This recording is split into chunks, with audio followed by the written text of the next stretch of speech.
واقعہ کربلا تاریخ کا دردناک واقعہ ہے۔ یہ اقتدار کی جنگ نہیں تھی، اقدار کی جنگ تھی۔ دو شخصیتوں کی لڑائی نہیں تھی، دو نظریات کا ٹکراؤ تھا۔ یہ حق اور باطل کا معرکہ تھا۔ یزید ظلم کا استعارہ ہے، حسین ابن علی امن کی علامت ہے۔ یزید جبر کا پتلا ہے، حسین صبر کا پیکر ہے۔ یزید اپنی بدطینت فطرت اور اپنی طبع ناہموار کے باعث دنیا پر ذلت و رسوائی، ظلم، جبر، جور و زیادتی کی علامت بن کے ابھرا، اور حسین ابن علی رضی اللہ تعالی عنہ حق و صداقت کا نشان بن کے ابھرا۔ کربلا کے تپتے ہوئے ریگزار میں حسینی اور یزیدی دو کردار سامنے آتے ہیں۔ اقبال نے کہا تھا، موسیٰ و فرعون و شبیر و یزید، این دو قوت از حیات آید پدید، زندہ حق از قوت شبیری است، باطل آخر داغ حسرت میری است، سرخ رو عشق غیور از خون او، شوخی ای مصرع از مضمون او، تا قیامت قطع استبداد کر، موج خون او چمن ایجاد کر۔ یزید بہدل کی بیٹی محسون کا ناپاک بیٹا تھا، اور حسین محمد عربی کی بیٹی فاطمہ کا شہزادہ تھا۔ یزید دمشق کے اطراف میں سرجون اور جریر اختل جیسے اوباشوں کے جرمٹ میں پل کے جوان ہوا۔ حسین کے گھر کا دروازہ مسجد نبوی کے اندر کھلتا تھا۔ یزید نشے میں دھت ہو کر کے نمازیں چھوڑ دیتا تھا۔ حسین کی کربلا کے اندر بھی نماز تہجد قضا نہیں ہوئی۔ یزید ظلم کا دوسرا نام ہے، حسین امن کی علامت ہے۔ یزید نے زندگی میں ایک مرتبہ حج کیا اور شراب کے مٹکے ساتھ لے کے آیا، اور اختل اور دیگر گویوں اور مغنیوں کو اپنے ساتھ رکھا تاکہ سفر آسانی سے کٹے۔ حسین ابن علی نے 25 حج سواری ہونے کے باوجود پیدل کیے۔ یزید حج بیت اللہ کے بعد مدینہ المنورہ آیا اور شراب کی ایک مجلس بپا کی۔ حضرت امام حسین رضی اللہ تعالی عنہ جب وہاں پہنچے تو شراب کی پھیلی ہوئی بدبو کو محسوس کرتے ہوئے فرمایا، یہ بو کیسی ہے؟ تو نشے میں دھت یزید بولا، یہ شام میں بنتی ہے، اور ایک جام منگوایا اور اس کو پیتے ہوئے دوسرا جام حضرت امام حسین رضی اللہ تعالی عنہ کی طرف بڑھاتے ہوئے کہا، ابا عبداللہ لیجئے۔ تو حضرت امام حسین رضی اللہ تعالی عنہ نے فرمایا، میں اس کی طرف دیکھتا بھی نہیں ہوں، اور پھر وہ عشقی اشعار پڑھنے لگا۔ جب یزید کی شراب نوشی کا منظر امام حسین رضی اللہ تعالی عنہ اپنی آنکھوں سے دیکھ چکے تھے، تو مجھے بتاؤ یزید کے ہاتھ پہ امام حسین کا پاک ہاتھ کیسے آتا؟ حضرت امام حسین رضی اللہ تعالی عنہ جس ماحول میں پلے تھے، جس ماحول میں پرورش پائی تھی، جس ماحول میں رہے تھے، وہ پاکیزہ اور تقدس ماحول تھا۔ اور یزید کبھی اطراف دمشق میں، کبھی غوطہ میں، کبھی الخضرہ محل میں، اور کبھی کہاں اور کبھی کہاں داد عیش دیتا رہا اور لہو و لعب کے اندر مصروف رہا، اور اس کی زندگی ان چیزوں سے عبارت تھی۔ وہ محرمات کو حلال قرار دیتا، شراب نوشی اس کی ہڈیوں میں رچی ہوئی تھی، اور شریعت بیضا کا مذاق اڑایا کرتا۔ اور حسین ابن علی رضی اللہ تعالی عنہ کی دوستیاں جن لوگوں سے تھی وہ عبداللہ ابن عباس تھے، عبداللہ ابن عمر تھے، حضرت عبد الرحمن بن ابو بکر رضی اللہ تعالی عنہ تھے۔ یزید تو جوا کھیلتا رہا، یزید تو قمار بازی کرتا رہا، یزید تو شراب نوشی کرتا رہا، اور حسین ابن علی مسجد نبوی کے منبر میں حضور کے پہلوؤں میں بیٹھتے رہے۔ زمانے نے وہ منظر دیکھا کہ سرخ رنگ کے جوڑے پہنے ہوئے حسنین کریمین حجرہ فاطمہ سے نکلتے ہیں، کم عمری کی وجہ سے کبھی گرتے ہیں کبھی سنبھلتے ہیں، اور آقا کریم خطبہ ارشاد کر رہے ہیں، خطبہ چھوڑ کے حضور نے شہزادوں کو اٹھا لیا۔ وہ منظر بھی زمانے نے دیکھا۔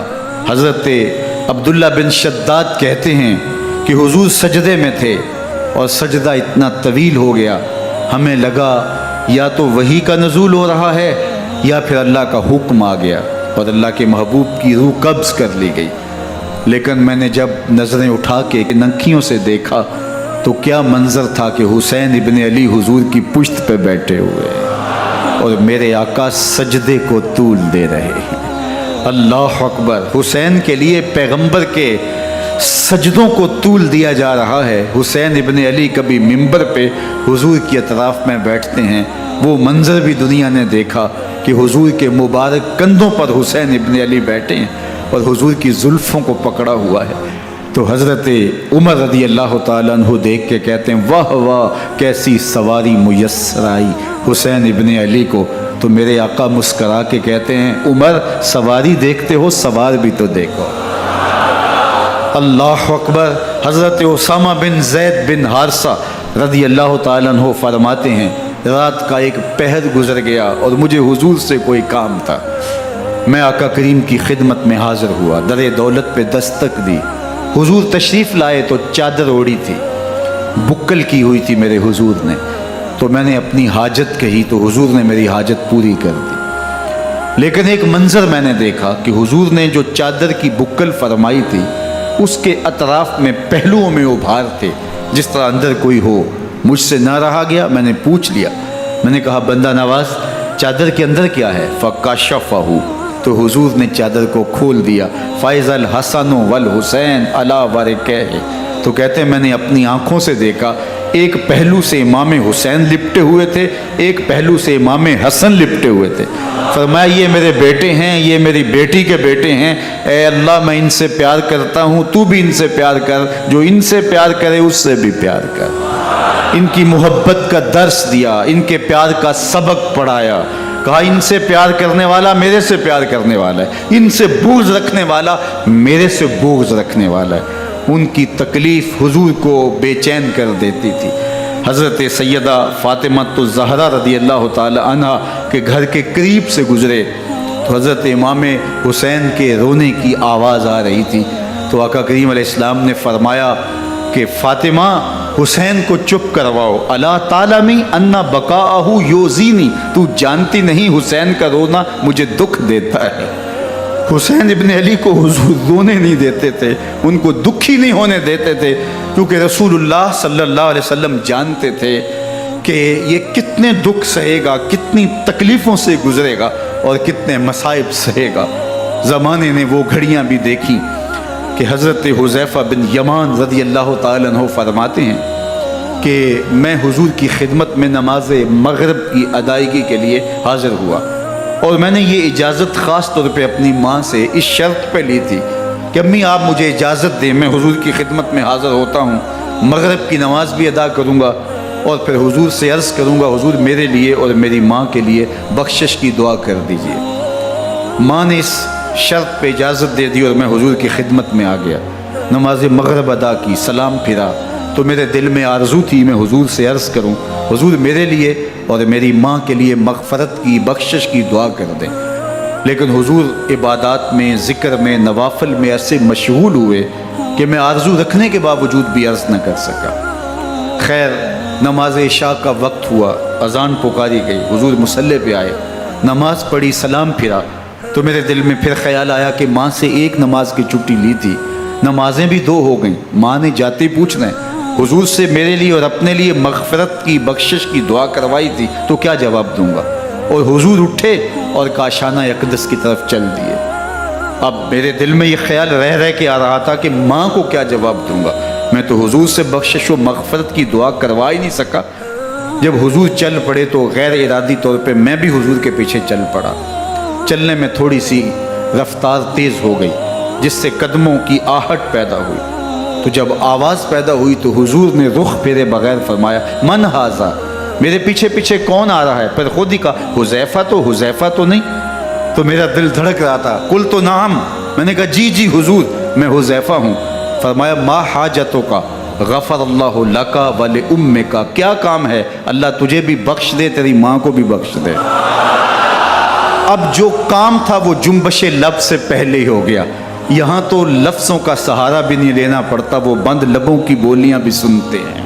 اقبال بولا ہے فروغت صبح آثار و دہور، چشم تو بی نندائے ما فی الصدور، تیری نظر تو سینوں کے چھپے راز بھی دیکھتی۔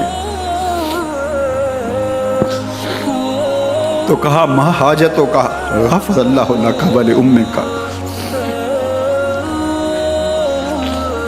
اللہ تجھے بخش دے، تیری ماں کی بھی مغفرت کر دے، کیا کام ہے؟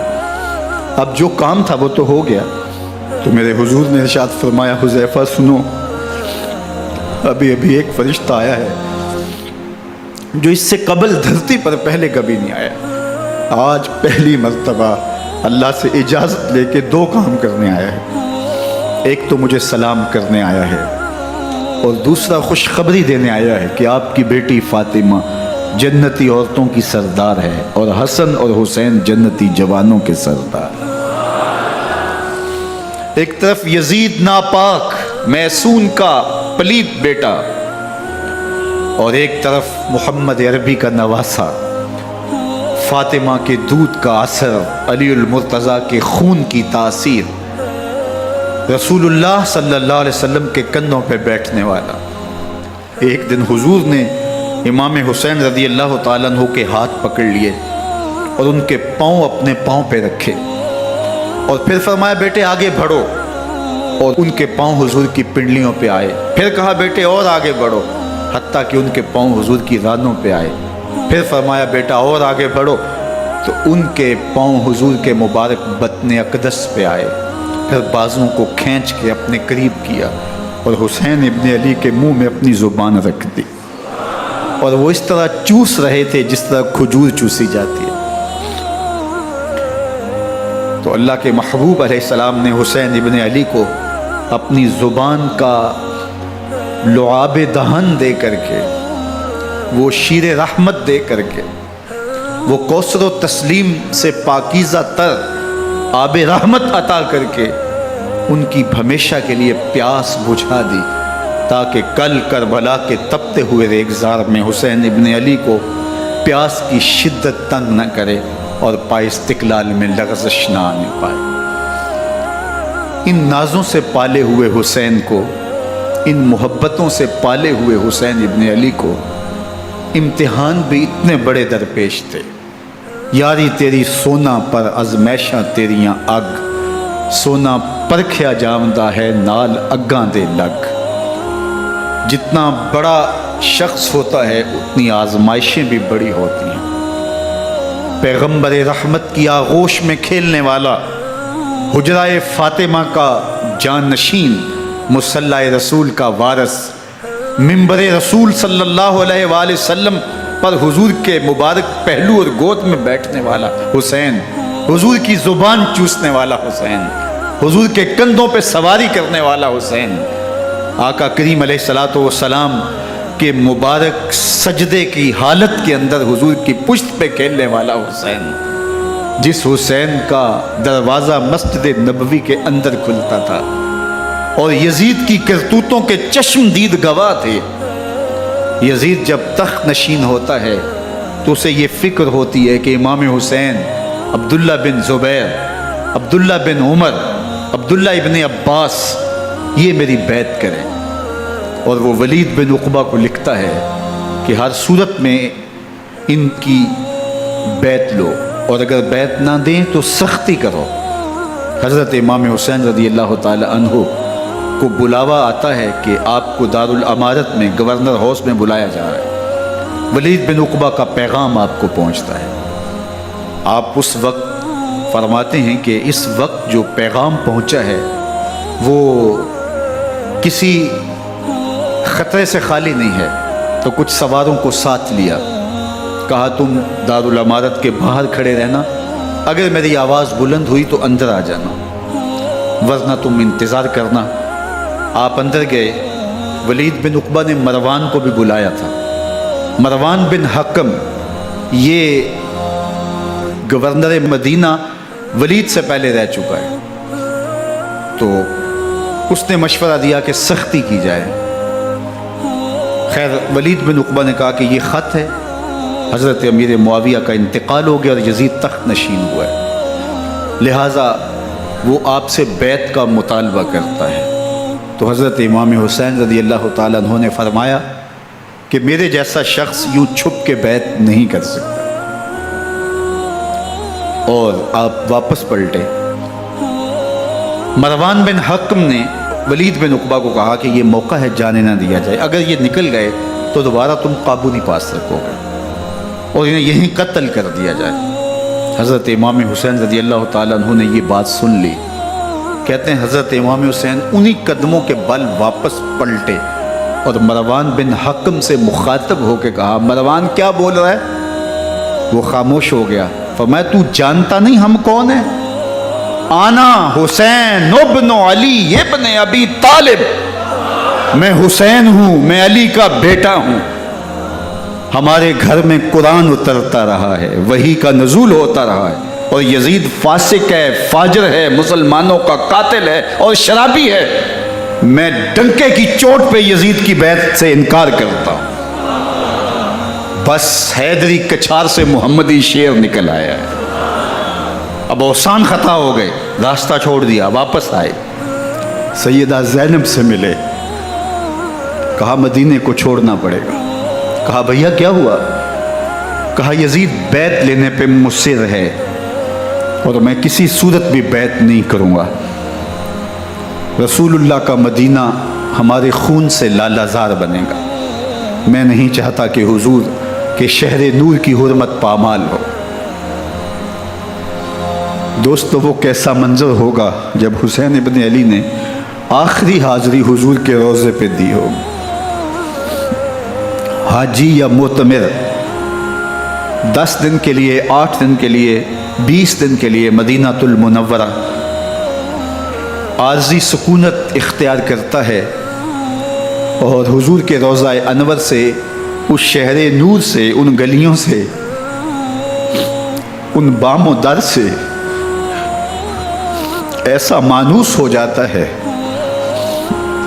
کہ جب واپس پلٹ رہا ہوتا ہے ان دعاؤں کے ساتھ کہ دوبارہ آنا بھی نصیب ہو، اور اسے لگتا ہے کہ میں دوبارہ بھی بلایا جاؤں گا، لیکن اس کے باوجود شہر حبیب چھوڑنا قیامت سے کم نہیں ہوتا۔ اعظم چشتی مرحوم آخری بار جب حضور کے روضہ انور پہ گئے تو بیمار تھے، ویل چیئر پہ تھے۔ باب بقی سے باہر نکلے تو خادم سے کہا کہ میری ویل چیئر پیچھے سے کھینچو تاکہ میرا رخ روضہ انور کی طرف رہے۔ تو وہ پیچھے سے کھینچتا چلا جا رہا ہے، اور جب باب مکہ سے پیچھے جنت البقیع کے قریب سے گنبد خضرا نگاہوں سے اوجل ہونے لگا تو اعظم چشتی مرحوم نے کہا، جان بدن سے نکلتی ہے اعظم، جان بدن سے نکلتی ہے اعظم، کوئی آسان ہے مدینے سے جدا ہونا، کوئی آسان ہے مدینے سے جدا ہونا۔ یہ اس شخص کی کہانی ہے جو 10 دن، 5 دن، مہینہ، 2 ماہ وہاں رہتا ہے، اور پھر اس شہر کو چھوڑ کے آنا اس کے لیے آسان نہیں ہوتا۔ اور مجھے بتاؤ کہ حسین جو پیدا مدینے میں ہوا، جس کے گھر کا دروازہ مسجد نبوی کے اندر کھلتا تھا، جو مسجد نبوی کے اندر پرورش پا کے جوان ہوتا ہے اور مدینے کی گلیوں میں کھیلتا رہا، اس حسین ابن علی کے لیے مدینہ چھوڑنا، اور پھر وہ اس بات کا علم اور شعور رکھتے تھے کہ یہ آخری بار حضور کے در پہ حاضری ہے، دوبارہ اس شہر نور میں نہیں آ سکوں گا، تو کیا قیامت ہوگی اور کیا منظر ہوگا۔ محمد بن حنفیہ کے علاوہ خاندان نبوت کے جتنے لوگ تھے ان سب نے شہر مدینہ کو الوداع کہا، اور رات کے موقع میں مدینہ المنورہ کو، مسجد نبوی کو چھوڑ کر کے مکہ کی جانب عازم سفر ہوئے۔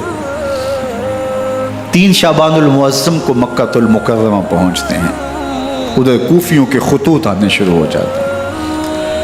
حضرت امام حسین رضی اللہ تعالیٰ عنہ مسلم بن عقیل رضی اللہ تعالیٰ عنہ کو صورتحال معلوم کرنے کے لیے بھیج دیتے ہیں۔ 40,000 کوفی آپ کے ہاتھ پہ بیعت کر لیتے ہیں۔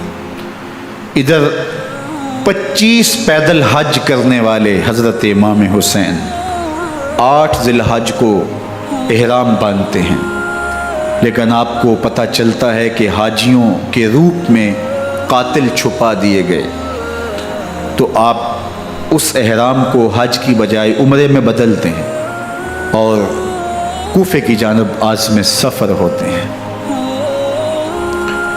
کائنات والو، ذرا سینے پہ ہاتھ رکھ کے دیکھو کہ یہ کتنا مشکل مرحلہ تھا۔ اس دین کی آبرو کو بچانے کے لیے حضرت امام حسین رضی اللہ تعالیٰ عنہ نے کتنا بڑا قدم اٹھایا۔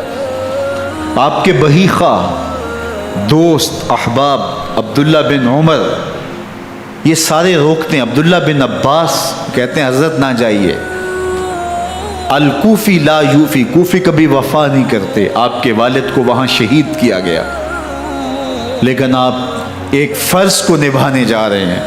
میرے غم گسارو، میرے مہربانوں، نہ روکو مجھ کو جانے دو، مجھے نانے کے دی کی ڈوبتی کشتی بچانے دو، میں جاتا ہوں کہ دنیا پر وفا کا نام رہ جائے، میں رہوں نہ رہوں پر عظمت اسلام رہ جائے۔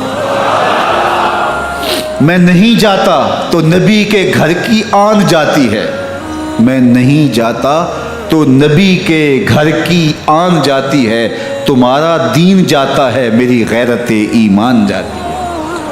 حضرت امام حسین یہاں سے چلتے ہیں، ابھی راستے میں ہی پہنچتے ہیں کہ یہ خبر آتی ہے کہ کوفے والوں نے بے وفائی کر دی، حضرت مسلم بن عقیل رضی اللہ تعالیٰ عنہ کو شہید کر دیا گیا، نعمان بن بشیر معزول کر دیے گئے، ابن مرجانہ ابن زیاد وہاں متعین کر دیا گیا جو سخت گیر شخص تھا، اور اس نے لوگوں کو ڈرایا دھمکایا اور کوفے کے لوگوں کے دل بدل گئے اور وہ بیتیں توڑنے لگے۔ وہ منظر مسجد کوفہ کا کتنا دلگداز تھا، جب امام نماز کے لیے کھڑے ہوئے تو 40,000 لوگ آپ کے پیچھے تھا۔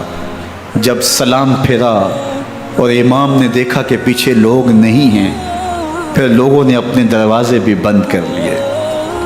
رات کی تنہائیاں ہیں اور حضرت مسلم بن عقیل کو کوئی پناہ دینے والا نہیں، لوگوں نے دروازے بند کر لیے کہ کہیں ہمارے گھر میں نہ آ جائیں اور ہم مشقت اور حکومتی تشدد کا شکار نہ ہوں۔ کتنا دردناک لمحہ ہے حضرت مسلم بن عقیل رضی اللہ تعالیٰ عنہ پہ، اور پھر حضرت مسلم بن عقیل بے دردی سے شہید کر دیے جاتے ہیں۔ آپ ابھی راستے میں ہیں، یہ ساری کہانی پہنچتی ہے کہ حضرت مسلم شہید کر دیے گئے اور بے دردی سے شہید کر دیے گئے۔ وہ جنہوں نے خط لکھے تھے کہ ہم آپ کے ساتھ ہیں اور ہم منتظر ہیں، چشم برا ہیں، آپ کے قدموں کی چاپ سننے کے لیے بےتاب ہیں، آج انہوں نے بیتیں توڑ دی۔ 40,000 کوفی منحرف ہو گئے۔ مسجد کوفہ کا وہ منظر کس قدر روح کو تڑپا دینے والا تھا۔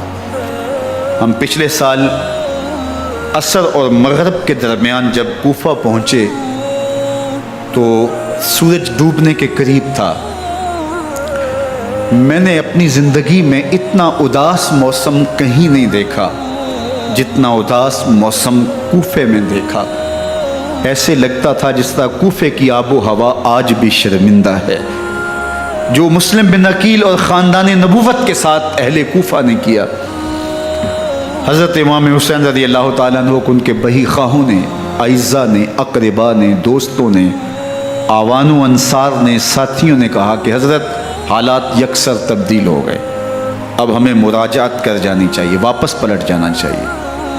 تو حضرت امام حسین کافی سوچ بچار میں رہے، پھر اس کے بعد آپ نے فیصلہ کیا کہ ہم آگے بڑھیں گے۔ دوستوں نے کہا کہ حضرت اگر آپ آگے بڑھیں گے تو ہمیں لگتا ہے کہ وہ آپ کے ساتھ سلوک اچھا نہیں کریں گے اور آپ بچوں کے سامنے پیاس سے شہید کر دیے جائیں گے۔ تو حضرت امام حسین رضی اللہ تعالیٰ عنہ نے وہاں ایک خطبہ ارشاد فرمایا کہ لوگوں تم جو مجھے بتا رہے ہو مجھے اچھی طرح معلوم ہے، جو تم مجھے منظر پیش کر رہے ہو وہ میری نگاہوں میں ہے، اور جو کچھ ہونے والا ہے چشم تصور وہ منظر دیکھ رہی ہے۔ چونکہ حضرت امام حسین رضی اللہ تعالیٰ عنہ کی شہادت کی خبر حضرت امام حسین کے پیدا ہوتے ہی خاندان نبوت میں عام تھی۔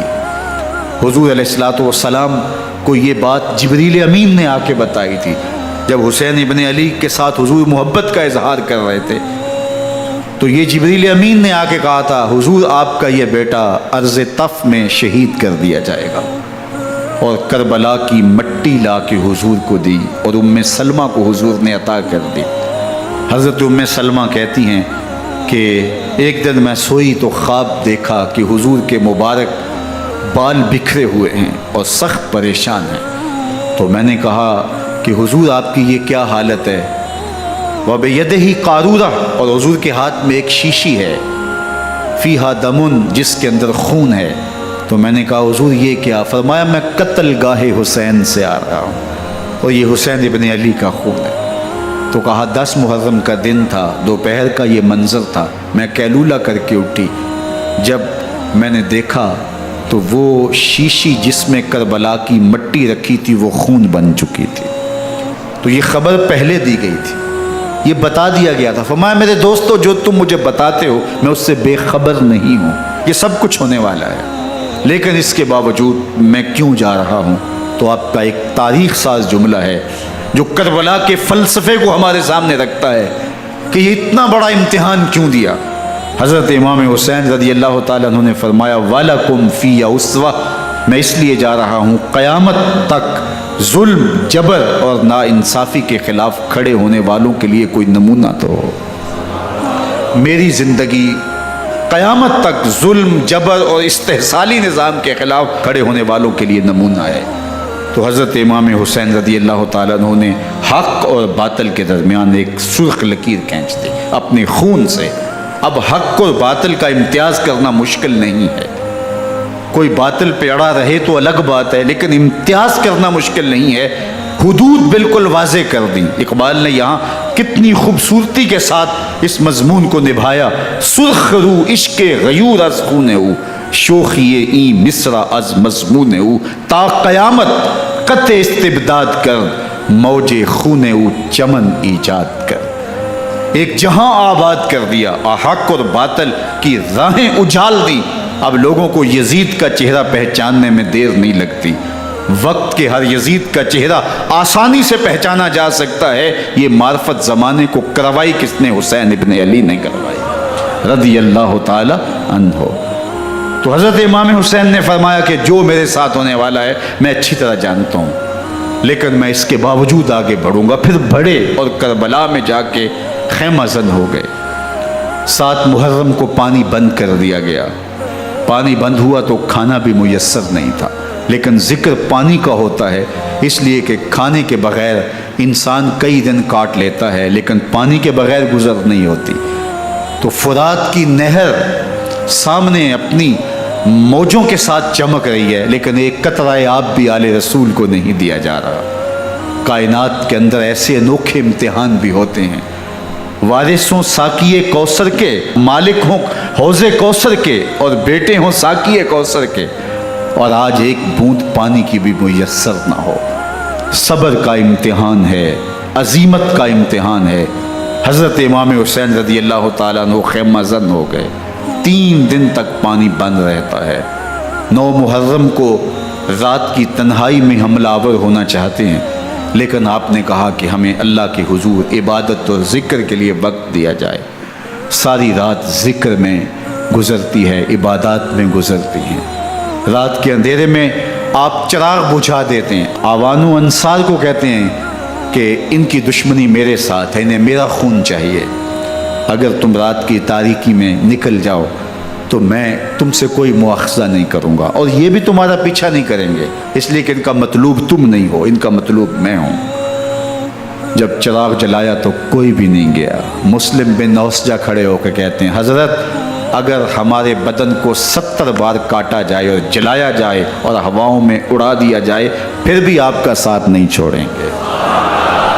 70 سال کے بوڑھے ہیں حبیب بن مظاہر، کہتے ہیں حضرت آپ کو چھوڑ کے جائیں کہاں، آپ کو چھوڑ کے جائیں کہاں؟ کوئی ساتھ چھوڑنے کے لیے تیار نہیں ہے۔ پیاس ہے، سخت گرمی ہے، کربلا کا ماحول ہے، 72 افراد اور خاندان کی خواتین میدان کربلا میں خیمہ زن ہیں۔ دوسری طرف لشکر اعداء اشقیا 22,000 کی تعداد میں مقابلے میں، ایک روایت 30,000 کی ہے۔ ان صرف 72 پیاسے لوگوں کے لیے اتنے لوگوں کو جمع کرنے کا مقصد خوف زدہ کرنا تھا۔ شرط ہے کہ یزید کی بیعت کر لیں، محاصرے توڑ دیں گے، پانی دستیاب ہوگا، اعزاز و اکرام سے نوازا جائے گا، خزانوں کے منہ کھول دیے جائیں گے۔ لیکن حسین ابن علی کہتے تھے سب کچھ لٹ جائے گا، باطل کے ہاتھ پہ ہاتھ نہیں رکھو۔ اللہ اکبر۔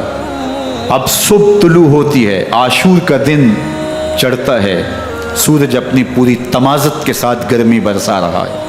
آج خاندان نبوت کا امتحان زمانے نے دیکھنا ہے۔ رسول اللہ کا لعاب چوسنے والا اس کے صبر کا آج امتحان ہے، حضور کے کندھوں پہ کھیلنے والے حسین کا آج امتحان ہے۔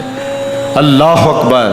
حسین ابن علی تمام حجت کرتے ہیں میں نے تمہارا کچھ نہیں بگاڑا، میں نے کسی کا خون نہیں کیا، میں نے کوئی زیادتی نہیں کی، تم کیوں میرے قتل کے در پہ ہو؟ تم جانتے نہیں میں کون ہوں؟ میں تمہارے نبی کا نواسا ہوں، رسول اللہ صلی اللہ علیہ وآلہ وسلم کے کندھوں پہ کھیلتا رہا ہوں، حضور کا لعاب چوستا رہا ہوں، اور میں بوسہ گاہ رسول صلی اللہ علیہ وآلہ وسلم ہوں۔ لیکن ان اشقیاء کے دل پر کوئی چیز اثر انداز نہیں ہوتی۔ ایک ہور ہے، اللہ اس کے دل میں نرمی ڈالتا ہے۔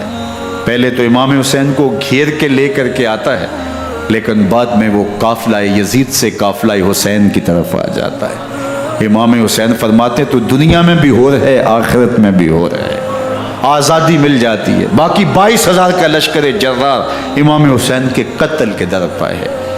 پھر تاریخ نے خاندان نبوت کا وہ انوکھا امتحان دیکھا۔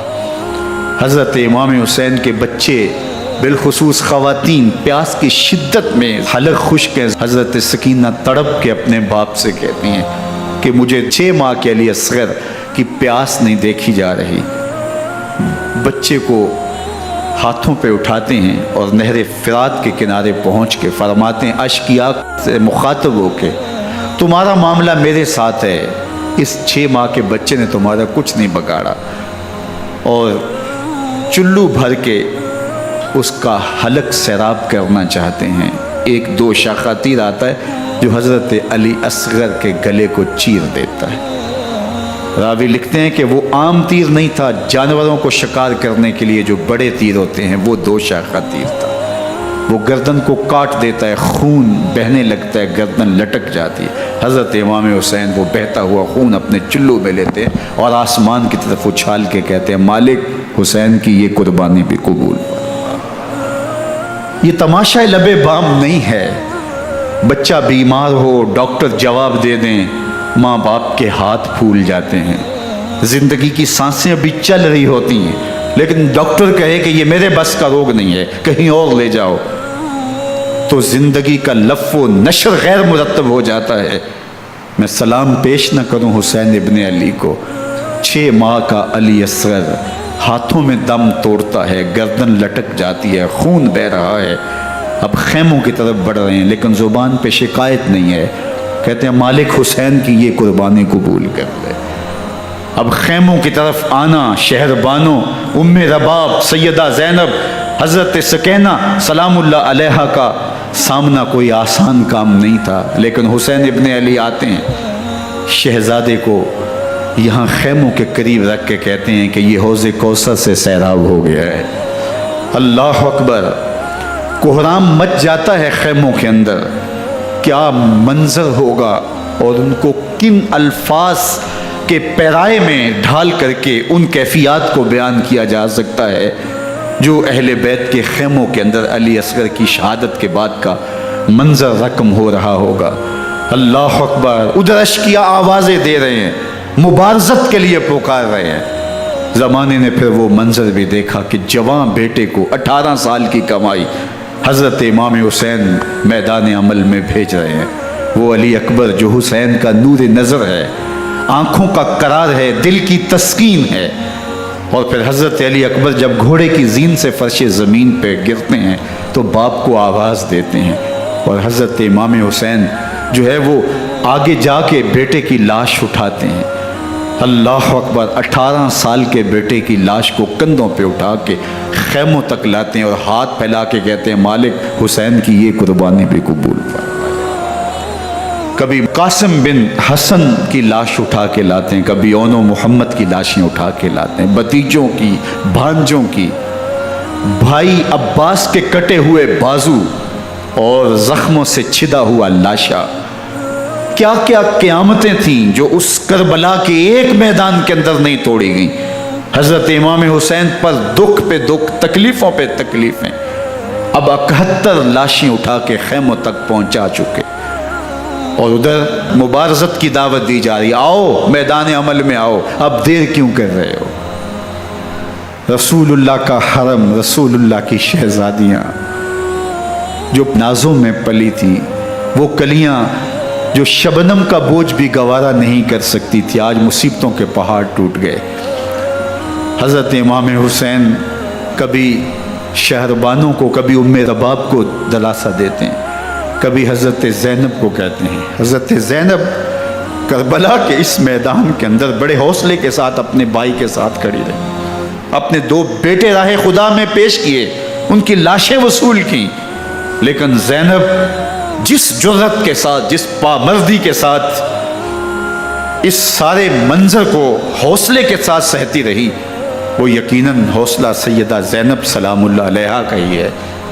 لیکن یہ وہ منظر تھا کہ زینب کا دل بھی ڈول گیا جب حسین ابن علی گھوڑے پہ بیٹھنے لگے، اور ان کو گھوڑے میں بٹھانے والا کوئی نہیں تھا، اور جو بھی سوار جاتا پھر واپس اس کی لاش ہی آتی اور حسین ابن علی لے کے آتے۔ آج حسین ابن علی جا رہے ہیں، زندگی کا سارا سرمایہ لٹ رہا ہے، حضرت زینب سلام اللہ علیہا سنبھل نہیں رہی۔ حضرت امام رضی اللہ تعالیٰ عنہ اٹھے اور آپ نے حضرت زینب کو صبر کی تلقین کی اور کہا کہ صبر ہی بہترین ذریعہ ہے اور اللہ کی قربت کا ایک بہترین سبب ہے، اور ان کو صبر کی تلقین کرتے ہوئے فرمایا کہ میرے بعد تم نے اس ذمہ داری کو سنبھالنا ہے، اور ان مخدرات اسلام کی، ان شہزادیوں کے پردے کی تم نے حفاظت کرنی ہے۔ اور پھر گھوڑے کی زین کس کے امام حسین لشکر اشکیا کی طرف بڑھتے ہیں۔ اب خیموں سے سسکیوں کی آواز آ رہی ہے، ان کا سردار، ان کا تاجدار آج سب کو چھوڑ کے کربلا کے میدان کی طرف بڑھ رہا ہے۔ جرم کیا کیا، قصور کیا کیا، اس نے کیا زیادتی کی کہ آج نیزوں اور انیوں کے مقابلے میں 22,000 کا لشکر حضرت امام حسین پہ ٹوٹ پڑتا ہے۔ آپ پھر تمام حجت کرتے ہیں میں نے کسی کو قتل نہیں کیا، خون ناحق نہیں بہایا، میرے خون کے درپے کیوں ہو، اپنی آخرت کیوں برباد کرتے ہو، تم جانتے نہیں میں کون ہوں، میں تمہارے نبی کا نواسا ہوں۔ لیکن ابن زیاد کہتا ہے مقابلے میں آؤ۔ پھر حضرت امام حسین رضی اللہ تعالیٰ عنہ مقابلے میں آتے ہیں، اور جب گھوڑے کو ایڑ لگا کے دشمن اشقیاء پہ ٹوٹتے ہیں تو پھر ایسا منظر ہوتا ہے کہ وہ بھیڑ بکریوں کی طرح آگے بھاگتے ہیں۔ 71 زخم کلیجے پہ لیے شجاعت کا یہ پیکر جب میدان میں آتا ہے، آواز آتی یہ کون ذی وقار ہے، بلا کا شاہ سوار ہے، لباس ہے پھٹا ہوا غبار سے اٹا ہوا، تمام جسم نازنی چدا ہوا کٹا ہوا، یہ نبی کا نور عین ہے، یہ بالیقین حسین ہے، یہ حسین ابن علی ہے رضی اللہ تعالیٰ عنہ۔ پھر چاند بادلوں میں گھر جاتا ہے، شامی ہنڈے تیر برساتے ہیں، تلواروں سے آپ کے بدن پر ضربیں لگاتے ہیں اور نیزوں سے آپ کے بدن کو پرو دیتے ہیں۔ جب آپ کا پیراہن بعد میں اتارا گیا تو آپ کے پیراہن میں 122 سوراخ تیروں کے تھے، 33 زخم تلواروں کے اور 34 گھاؤ نیزوں کے تھے۔ جب گھوڑے کی زین سے فرش زمین پر آئے، بدن چھلنی تھا، زخم زخم سے خون بہ رہا تھا، 3 دن کا پیاسا حسین، اللہ اکبر، بدن زخموں سے چور، 71 لاشیں کلیجے پہ لیے، مخدرات اسلام کے پردے کا خیال دل میں الگ ہے، لیکن گھوڑے کی زین سے جب فرش زمین پہ امام حسین آتے ہیں، زبان پہ ہائے نہیں، نالا و شیون نہیں، چیخ و پکار نہیں، آتے ہی پیشانی سجدے میں رکھتے ہیں اور پکارتے ہیں اللہم ردن بقضائک وصبرن علی بلائک تسلیما لامرک سبحان ربی الاعلی۔ مالک گھر لٹا کے، بچے لٹا کے، خاندان سب کچھ قربان کر کے، اپنے بدن کو زخموں سے چھلنی کروا کے، تیروں اور نیزوں کی انیوں سے اپنے آپ کو زخمی کروا کے، تیرے حضور سر جھکا کے یہ اقرار کرتا ہوں کہ حسین تیری تقدیر پہ راضی ہے، مالک تو بھی بتا، تو بھی حسین پہ راضی ہوا ہے کہ نہیں ہوا۔ آواز آ رہی ہے اس پیاسے پر علی شیر خدا کو ناز ہے، اس نواسے پر محمد مصطفیٰ کو ناز ہے، اوروں نے بھی سجدے کیے پر اس کا عجب انداز ہے، اس نے وہ سجدہ کیا جس پر خدا کو ناز ہے۔ حسین ابن علی رضی اللہ تعالیٰ عنہ کا سر انور دستے قاتل نے تب کاٹا جب وہ سجدے میں جھکا ہوا تھا۔ یزید نے کہا میں بیعت لوں گا، امام حسین نے کہا کبھی بھی نہیں دوں گا، یہ سر کٹ سکتا ہے جھک نہیں سکتا۔ سر کاٹ کے نیزے کی نوک پہ چڑھا دیا گیا اور یہ اس بات کا اعلان تھا کہ ہم جیت گئے اور حسینی ہار گئے، اور لشکر یزید میں غوغا مچ گیا، نقارے بجنے لگے کہ ہم جیت گئے، دیکھو امام حسین شہید کر دیے گئے، اور سر کاٹ کے نیزے کی نوک پہ چڑھایا گیا۔ لیکن لشکر یزید سے ہی آواز آئی یہ کیسا سر ہے جو کٹ کے بھی سر بلندی ہے، کٹ گیا ہے پھر بھی اونچا ہے، اللہ اکبر، یہ سر سجدے میں کٹا ہے، رب کے حضور عبادت کی حالت میں کٹا ہے، حسین آج بھی سجدے میں ہے، اللہ اکبر، حسین آج بھی سجدے میں ہے، بلکہ کٹے ہوئے سر کا رخ زمین کی جانب تھا اور کٹی گردن آسمان کی طرف، یوں نیزے پہ پرویا گیا، اللہ اکبر۔ ایک شاعر نے نقشہ کھینچا بآنکھ سر نیزے پہ اور سوئے زمیں ہے روح، یعنی سجدہ ثانی کی ہے آرزو۔ رکعت کے 2 سجدے ہوتے ہیں، ابھی ایک سجدہ ہوا تھا کہ دست قاتل نے سر کاٹ دیا، کہا حسین کی پیشانی میں دوسرے سجدے کی تمنا مچل رہی ہے۔ یہ تھا حسین ابن علی کا سجدہ، ساری زندگی رب کے حضور سجدہ قضا نہیں ہونے دیا۔ آج پانی نہیں ہے، اللہ اکبر، آج تیمم کر لیتے ہیں، آج اپنے خون کو اوڑھ کر کے حسین نے اپنی پیشانی اپنے مالک کے حضور جھکا کر کے عظیمت کی وہ انوکھی داستان رقم کر دی کہ صدیاں گزرنے کے باوجود بھی ان کی یادوں کے چراغ روشن ہیں۔ جب حضرت امام حسین اور دوسرے آیان و انصار کو شہید کر دیا گیا تو ان کے سر نیزوں کی نوک پہ چڑھا دیے گئے، حضرت امام حسین کا کٹا ہوا سر اور باقی 71 افراد کے کٹے ہوئے سر نیزوں کی نوک پہ، اور 10 سواروں کو ابن سعد نے کہا کہ ان کو رون دو، اور گھوڑوں کی ٹاپوں تلے حضرت امام حسین رضی اللہ تعالیٰ عنہ اور ان کے آوان و انصار کو جو ہے وہ روندا گیا، حتیٰ کہ ان کی استخوان مبارک، ان کی ہڈیاں بھی چور چور ہو گئیں۔ روننے سے قبل ان کا لباس اتار لیا، ان کے کپڑے اتار لیے گئے۔ اللہ اکبر، کیسی دردناک گھڑیاں تھیں۔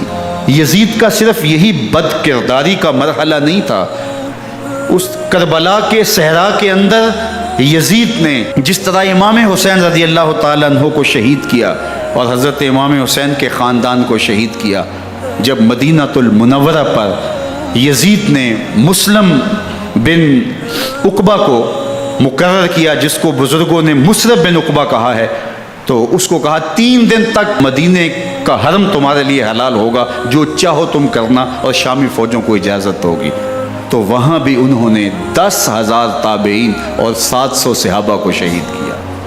حضرت ابو سعید خدری رضی اللہ تعالیٰ عنہ گھر سے باہر نکلے، کافی بوڑھے ہو چکے تھے، تو انہوں نے حضرت ابو سعید خدری کو پکڑ لیا، کہا تم کون ہو؟ کہا مجھے ابو سعید خدری کہتے ہیں۔ تو کہا ہاں تمہارا نام سنا ہے، اور داڑھی سے پکڑ کے کھینچا اور کہا کہ ہے تمہارے پاس جو ہمیں دو؟ تو کہا کہ میرے پاس تو کچھ بھی نہیں، میں تو فقیر آدمی ہوں۔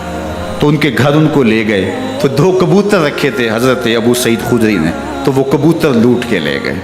اللہ اکبر۔ حضرت ابن سنان رضی اللہ تعالیٰ عنہ کو، جو حضور کے علم بردار تھے فتح مکہ کے دن، ان کو ستو پہلے پلائے اور پھر ان کی گردن کاٹی گئی، اور کہا یہ ہے وہ ستو جو تم زندگی میں آخری بار پیو گے۔ ایک گھر میں داخل ہوئی شامی فوج، تو ایک خاتون کے ابھی بچہ پیدا ہوا تھا، اور قابلہ نے، دائیا نے وہ بچہ ماں کی چھاتی پہ لٹایا، اور وہ ماں کا پہلا دودھ پی رہا تھا۔ تو یہ جا کے کہنے لگے نکالو تمہارے پاس جو کچھ ہے۔ تو اس خاتون نے کہا تم جانتے ہو یہ بچہ کون ہے؟ انہوں نے کہا ہم نہیں جانتے۔ کہا یہ حضرت ابن ابی کبشہ انماری رضی اللہ تعالیٰ عنہ کا بچہ ہے، اور یہ وہ صحابی ہیں کہ جو بیت الشجرہ کے موقع پہ حضور کے ہاتھ پہ بیعت کرتے ہیں۔ انہوں نے اس چیز کا لحاظ نہ کیا کہ جو کچھ ہے وہ ہمیں دو، ورنہ تیرے بچے کو نہیں چھوڑیں گے۔ تو ماں بچے سے مخاطب ہو کے کہتی ہے، ابھی بچہ پیدا ہوا ہے اور ماں سے پہلا دودھ پی رہا ہے، کہ بیٹے اگر میرے پاس کچھ ہوتا، وہ قیمتی سے قیمتی چیز بھی ہوتی، تیری جان کے لیے قربان کرتی، لیکن اس وقت میرے پاس کچھ ہے نہیں۔ تو ایک شکی آگے بڑھا اور بچے کو ایک ٹانگ سے پکڑ کے کھینچ کے دیوار کے ساتھ پٹک کے مارا، جس سے دماغ کا بھیجا نکل گیا۔ کیا کیا زیادتیاں نہیں کی۔ 700 صحابہ حرہ کے واقعہ میں شہید کیے یزید نے، اور 10,000 تابعین شہید کیے۔ مسجد نبوی میں ممبر رسول کے ساتھ گھوڑے باندھے، اور وہ ممبر رسول اور مصلی رسول کے قریب لید کرتے رہے۔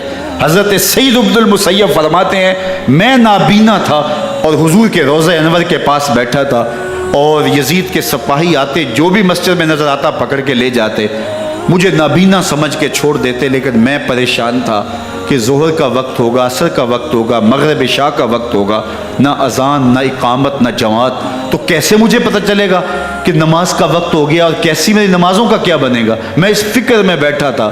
لم ازل اسمع الاذان والاقامت من قبل رسول اللہ صلی اللہ علیہ وآلہ وسلم۔ فرماتے ہیں جب بھی پھر نماز کا وقت آیا، گنبد خضرا سے اذان کی بھی آواز آئی، اقامت کی بھی آواز آئی۔ 3 دن تک مسجد نبوی کے اندر گھوڑے بندے رہے اور مدینہ کی حرمت پامال کی۔ مدینہ کے گھروں کے اندر یہ بدکماش داخل ہوئے، اور جو بدکاریاں انہوں نے کی کلیجہ منہ کو آتا ہے۔ 1002 شیزائیں ان بدکاروں کی بدکاریوں کی وجہ سے کنواری حالت کے اندر حاملہ ہوئی۔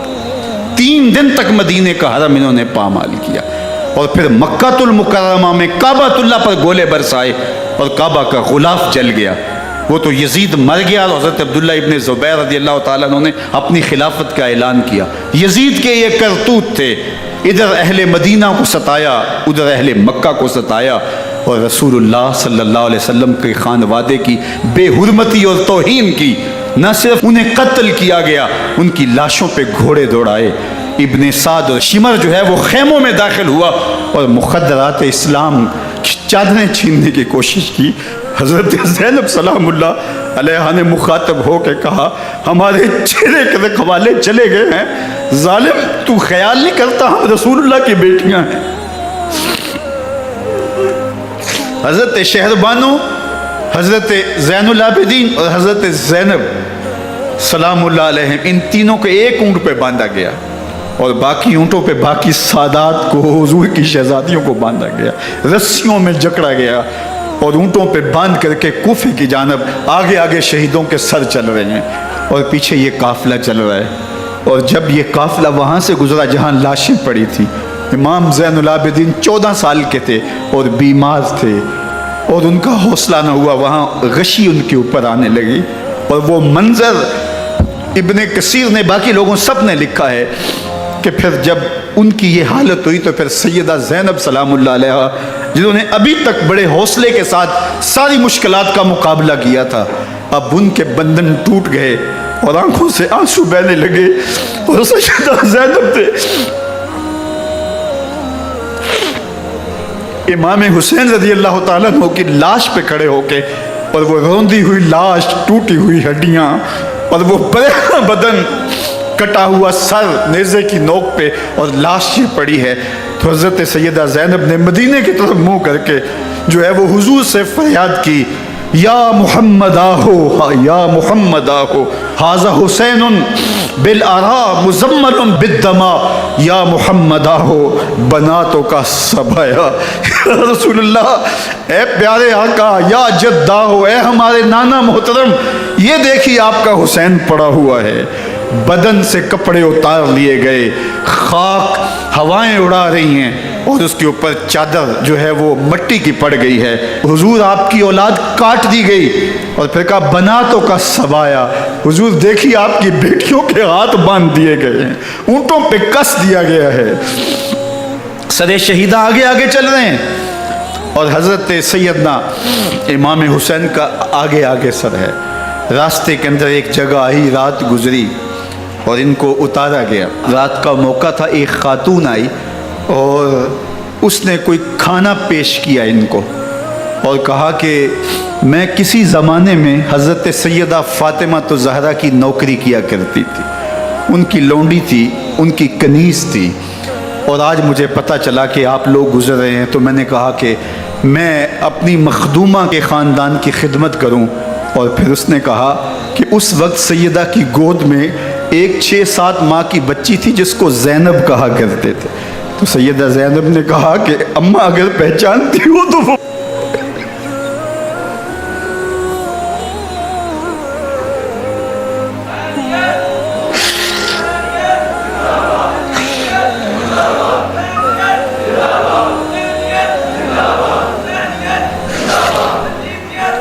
یہ تاراج اور لٹا ہوا کارواں پھر وہاں سے کوفے میں کیسے پہنچا، اور کوفے کے اندر سیدہ زینب سلام اللہ علیہا نے وہ یزید کے دربار میں، ابن زیاد کے دربار میں وہ جرأت آمیز جو باتیں کہیں، اللہ اکبر، زینب کی زبان میں علی کی خطابت بول رہی تھی، اور پھر دشمن اور دوست سارے رونے لگے، اور وہ کیا دل گداز منظر تھے، اور پھر یہ سروں کا قافلہ اور سادات کرام کا مشکیں کسی ہوئی ہیں اور اونٹوں پہ باندھے ہوئے، ان کو وہاں سے پھر قادسیہ اور قادسیہ سے پھر دمشق یزید کے دربار میں پہنچایا گیا، اور وہاں سے یہ لٹے ہوئے خانمہ برباد تاراج لوگ مدینہ المنورہ میں کیسے پہنچے، اور اہل مدینہ نے کیسے استقبال کیا، اور وہ منظر کتنا دلگداز تھا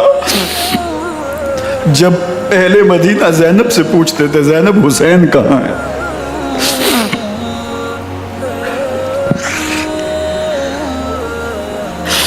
بے مروت بے وفا تیرا بھی کیا افسانہ ہے، جس نے اپنی ہی شمع کو گل کیا تو وہ پروانہ ہے۔